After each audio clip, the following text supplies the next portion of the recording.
আমার আজকের রেসিপি বাটা মশলায় শিং মাছ ভাপা। প্রথমে নিয়েছি পেঁয়াজ বাটা, আদা বাটা, ধনিয়া বাটা, তারপর দিচ্ছি জিরা বাটা ও মরিচ বাটা। এখন দিয়ে দিচ্ছি স্বাদমতো লবণ ও হলুদের গুঁড়া, তারপর দিচ্ছি পরিমাণ মতো সরিষার তেল। এখন আমি হাতের সাহায্যে সবগুলো মশলা খুব ভালো করে মেখে নিচ্ছি। আমার মশলা মাখানো হয়ে গেছে। এখন দিয়ে দিলাম কেটে ধুয়ে রাখা শিং মাছ। শিং মাছটাকেও আমি মশলার সাথে খুব ভালো করে মেখে নিচ্ছি।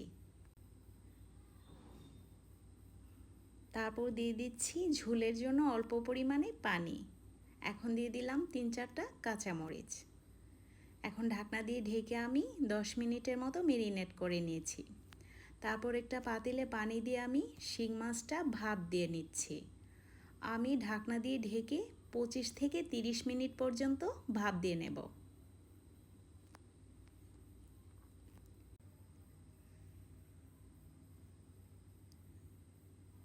শিং মাছ ভাপ দেওয়া হয়ে গেছে। এখন আমি ঢাকনাটা খুলে পরিবেশন করে নিচ্ছি। তো ভিডিওটি যদি আপনাদের ভালো লেগে থাকে বাসায় একবার হলেও এভাবে ট্রাই করে দেখতে পারেন। ধন্যবাদ সবাইকে।